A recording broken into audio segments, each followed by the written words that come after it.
My name is Holly Duckworth, and I'm a Nolimitspreneur. You're now locked onto another episode of the Nolimitspreneur Podcast, the show that helps you dominate in life and in business to enhance your mindset, confidence, productivity, time management, habits, and goals. And now, your host, Maher Abiad. Hey, what is up, Success Nation? It's your boy Maher Abiad here, back with you again for another spectacular episode of the Nolimitspreneur Podcast. It's my pleasure to have on the show today Holly Duckworth, who is a mindfulness and stress reduction specialist. Holly is a trailblazing keynote speaker and applied mindful leadership advisor as a contributor to the New York Times, host of the Everyday Mindfulness Show, and columnist to countless industry publications. She works with stressed out leaders to create peace, presence, and profits. Mindfulness and grounding is really important in our high intensity and stress-filled lives. So I'm really looking forward to speaking to Holly today so we can share a lot of powerful things that mindfulness can help us with and how it can help better your life and better your business as well. So let's get this podcast episode started right now. Holly Duckworth, welcome to the Nolimitspreneur Podcast. I really appreciate you coming onto the show today to talk about the important topic of mindfulness. So welcome. Thanks for having me. It's such an exciting time to revisit this topic. Absolutely. It's such an important topic. But before we get into mindfulness and why it is important for our success, whether that's in personal life or in business, I would love to get to know more about you and to hear your story, sort of how you got to where you are today. Can you talk about how you sort of found your passion and your calling to do training for people and companies in mindfulness? You know, this is always such a wonderful question because I often joke, if I ever wrote my own autobiography, the title would be something along the lines of trip, fall, and pick yourself up.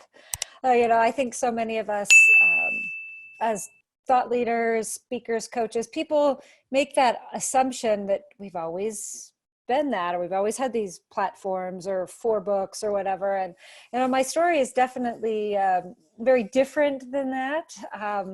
I grew up in a very small town just south of Portland, Oregon, a first-generation high school graduate, first-generation college graduate. So I like to, remind people that, where you start isn't necessarily where you end up, and that it is, like you said, overcoming the limits that you have on yourself and then overcoming again and again and again, that it's not this journey of life, entrepreneurship, business ownership, is a continuous recreation. So during college, I worked for Bank of America. I was a bank teller, and then, became a salesperson, and then became an assistant manager and got to walk that journey. After college, I went on to realize I didn't want to I could have a career in banking for the rest of my life. That was not how I wanted to live my life. And I think for some of us that, we've seen our parents do the same job their whole life, but nowadays it's like 47 careers later. So I left banking to go to baseball, natural transition, of course. Worked for the short season single A affiliate of the Giants as their director of corporate communications, which showed me a love for the business of events. Went on to work for Travel Portland, the Convention and Visitors Bureau in Portland, Oregon. That evolved into the experience of working for an organization, a nonprofit called Meeting Professionals International. Worked for MPI for many years, and then that still small voice in me said, these skills you have need to be offered worldwide. They need to be expanded. It was time for me to fly into the next chapter. So in 2010, I divorced my husband, quit my job, and started my own company, all in a 12-month period. I wouldn't wish it on my worst enemy, but it was the best learning year of my life. That job then evolved into my first book, which is called Control, Alt, Believe, Reboot Your Association for Success, which is how to recruit, retain, and maintain volunteer-based organizations. Went on to write Mindful Leadership, the A to Z Guide to Stress-Free Leadership, as I stepped into my own mindful practice.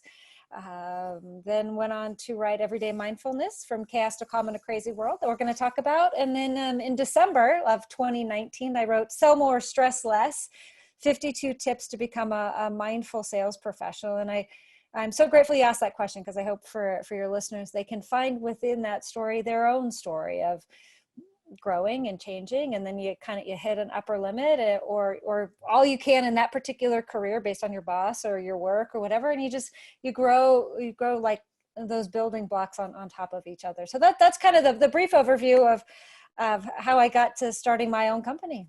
I love listening to the stories, and thank you so much for sharing that. It just shows, like you just said, you don't know where life is going to take you, but it's all about sort of taking that action and taking that next step to really learn about who you are, what, makes you tick, and what your envelope is, and really starting to grow and learn. And like you said, you sort of found your calling and really wanted to share that with the world. So thank you so much for sharing that. Today, we're going to be talking about the importance of mindfulness, what mindfulness is, and how we can use it to really use it to ground ourselves and to live a better life. Can you start off with sort of the definition of what mindfulness is and why it's so important and powerful for us to use in our everyday lives?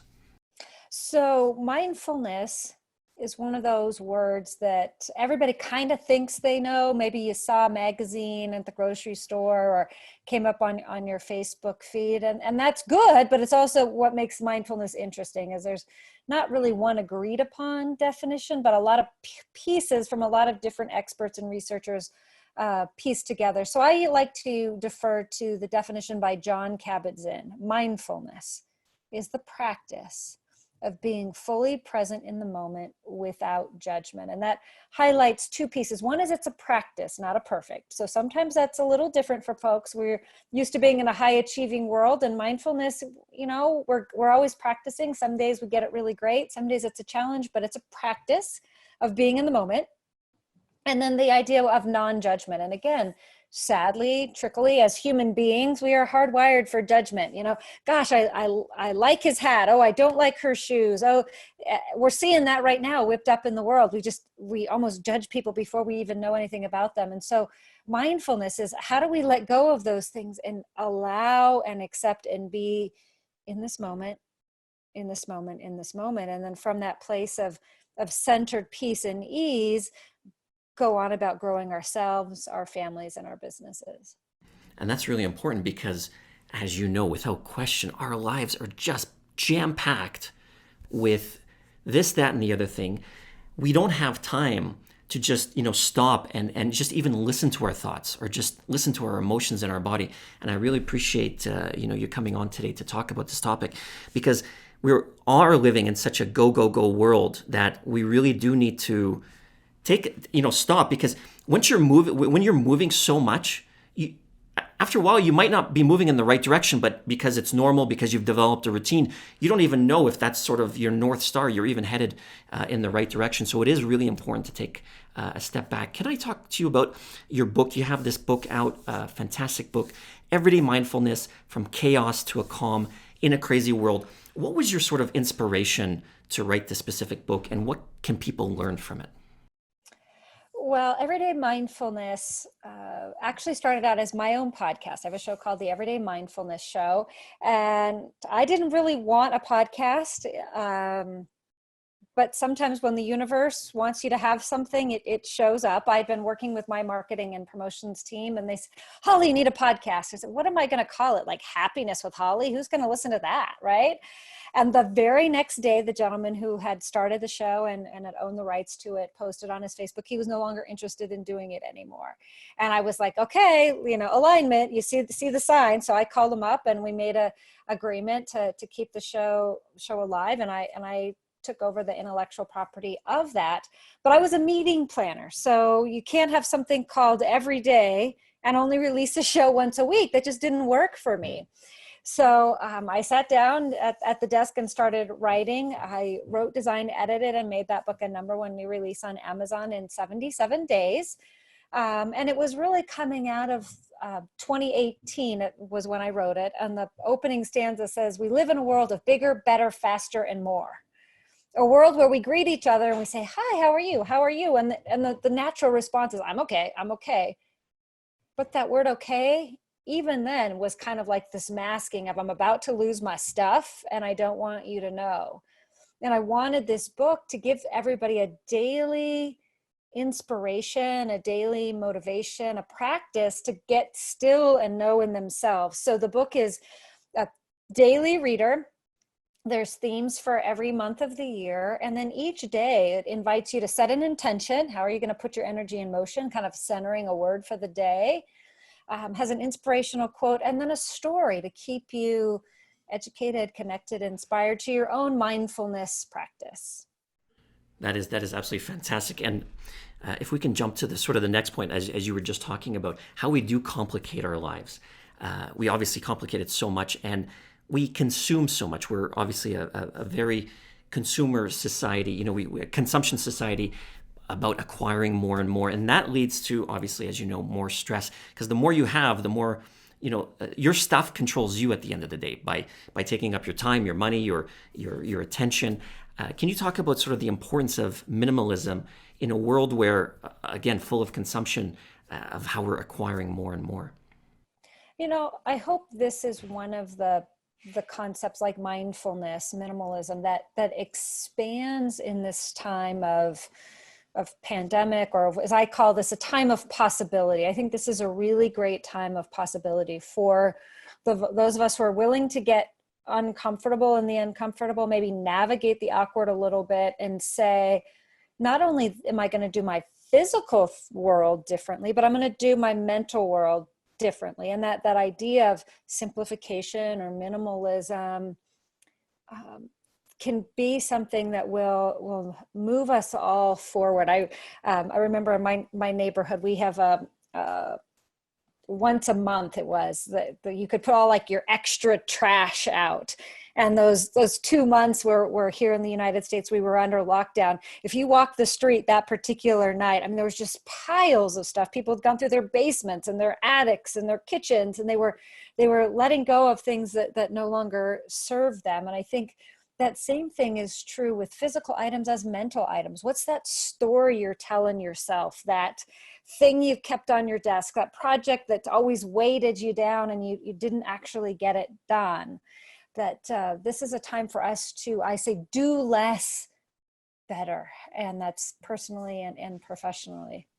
And that's so true, because we think that to be more productive, to be more successful, we have to do more, we have to bring on more, we have to consume more. But at the end of the day, if you can eliminate those distractions, if you can just have that clear focus, it will get you so much further. I used to think that, if I did this, that, and the other thing or whatnot, I would accomplish more, but I couldn't give my attention to, that type of work. So I've really narrowed down what I'm really working on. And it comes to the physical world as well, that sort of junk that we're holding on to. A lot of stuff, we're paying for storages, we're taking up storage in our garages of stuff we're not even using anymore. Can we sell that, put it up on Craigslist? Can we give it away to charity? Can we, do something so then that way we're not holding on to that. So fantastic points. And I really truly believe in positive thoughts and obviously positive affirmations, along with gratitude, being thankful and grateful for what we do have.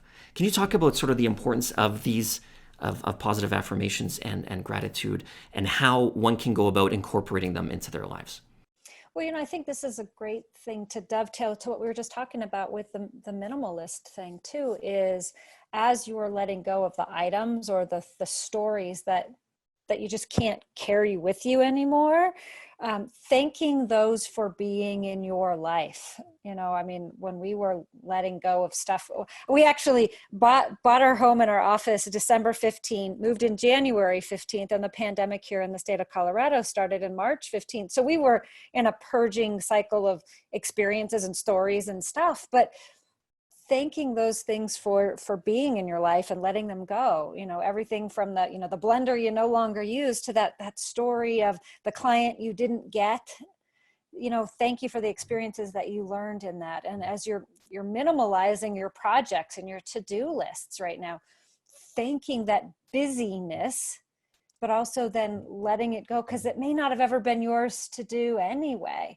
That's a key learning that can affirm the good in your life, that we're not just ending these projects because we don't like them or that we weren't making money, or what was ours to do with them is done. And I can think of at least one book project I had that I thought was mine to do. And I was, dreading it on my to-do list. Oh, I got to write this book on X, Y, or Z. Never got to it. It was weighting me down, as in heavy, WEIGHT, and weight, WAIT, slowing me down. that when I finally let it go and mentioned it to somebody else, they're like, oh no, that's mine to do. Like they had the expertise in it. So sometimes I think right now, when we're kind of in that place of transformation, recognizing that we either got one suitcase to pack our life in, and we can't carry 27 suitcases, or I love the buffet analogy too. When we used to go to food buffets, we got a plate and we could only put so much on that plate. I think that's part of why this pandemic is happening right now, is all of us were more in our suitcases, more in our plates, more in our offices. It was literally unsustainable what we were doing to ourselves. That is absolutely so true. We're always so focused on what we don't have, and gratitude and these positive affirmations are really important, because it really helps you see that you do have more than enough oftentimes. And I always wake up in the morning and I always start off with my 3 gratitudes that things that I'm grateful for, and it really just shapes my day, and it allows me to not just wake up and start the day and say, you know what, I wish I had this, I wish I had that, I'm not good enough for this and that and the other thing. But it really shows me that, you know what, I am in a good place. And now I can just build on top of it and go up from there. We're obviously, as you mentioned, we are in a unprecedented time right now, and there's a ton of stress. And you do talk about, techniques to relieve stress.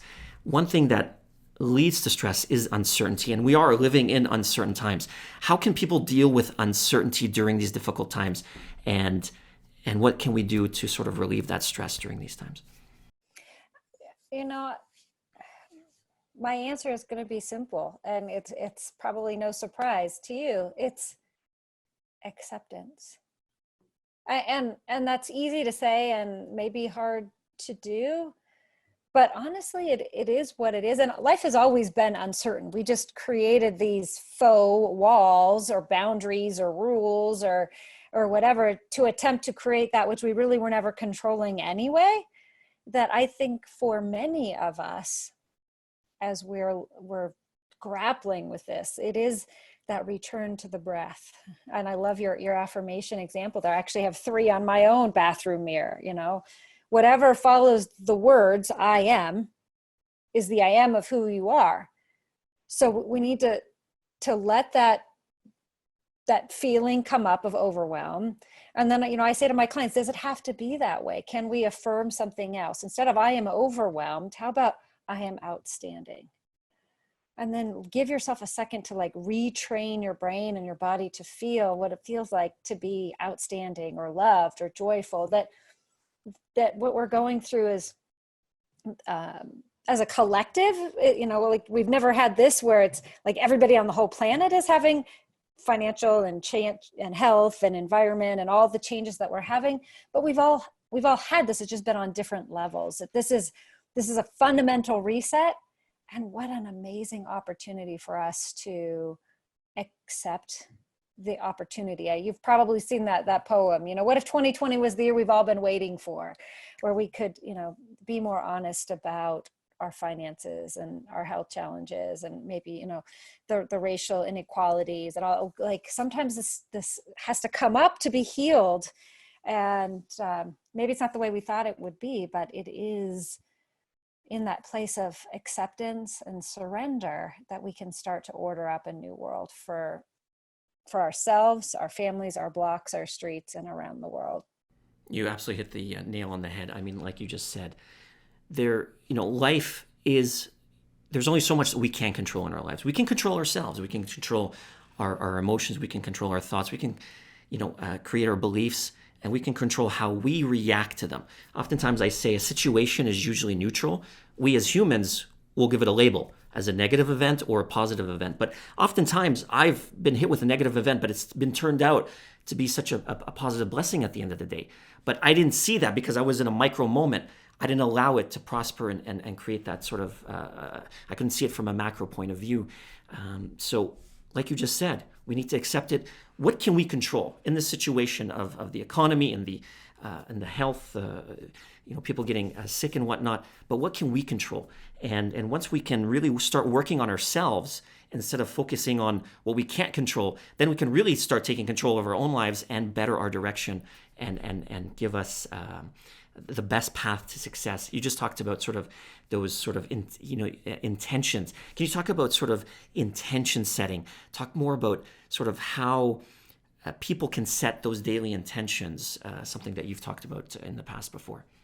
Well, let's use a real life example of my day today when we're recording. My intention this morning when I got up and I was doing my quiet practice, the word that kind of came up for me is gratitude. Even in the midst of, it's a Monday morning. My word for today, I'm going to go into everything I do with gratitude. And I'll be honest, it was kind of a funny Monday morning. I had a couple podcast interviews in the morning. I had my own show that I was recording, and I woke up and I heard the of them ripping up the road in front of my house. I was also having my house painted. We were having, gutters, installed. I'm like, my coworker works from home. We both work from home. And so many of us, we are working from home right now. And I'm like, wait a minute, in the midst of the doorbells ringing and the doorknob has to come off and the gratitude, how can I be grateful? How can I center in? How can I be grateful for the vendor provider who showed up in front of my house and couldn't park his car and figure out that whole thing? Like, I don't just teach this stuff, but we actually have to live in that place of intention. So intention is not just what are you doing, but it's how are you going to be in the doing. And we're so familiar with to-do lists. Okay, I got to, do my taxes. I got to do my books. I've got to do my writing or I've got to do all these things. But your presence is the greatest present you can give to anybody. And even in the midst of all of that was coming on, I had this reset to wait a second, be grateful for the house, be grateful for the paint, be grateful for the street, be grateful for the cars. Like that's an example of even when the tornadoes coming our way, what's that one word we're going to pick to be? And for me today, it was gratitude. Some days it's beauty, some days it's joy, some days it's focus. But for me, intention setting is about that one word of how are you going to be in the doing? Yeah. And that's really important because, oftentimes we wake up without a plan and we just, let the day kind of control us. And I believe that that's very dangerous because entropy really happens. The disorder is part of nature and part of life. And if you don't have a plan for your day and if you don't have sort of, like you just said, that intention, that word that you're, bound to and focused to, you can really physically and emotionally get thrown off your day. So very powerful points, which relates to sort of having that purpose in life. For me, as you mentioned, you sort of found your calling with wanting to go into sort of this mindfulness training and you felt that you had something to give. And for me, myself, I really found my purpose a couple of years ago when I really found that I wasn't really at the point in my life that I wanted to be at, and I couldn't figure out what it was. And then I found out that it was, a lack of that personal development and poor mindset. Can you talk about sort of how important it is to sort of have purpose in life, that sort of macro view, how we can go, we're talking about the mindfulness, being in the moment. But when you're in the moment, how does that relate to sort of the bigger picture and sort of that purpose and how someone can really find their purpose in life? In this time of possibility in 2020, I really want to center into the awarefulness of right now. And I think we need to recognize that for many of our listeners right now, you may be in this place. You're stuck between no longer and not yet. Let me say that again. You're stuck between no longer and not yet. You're maybe no longer in the job you thought you were going to have, but you're not yet in that new thing that you are creating. And let's have the mindful, peaceful grace to be in that space.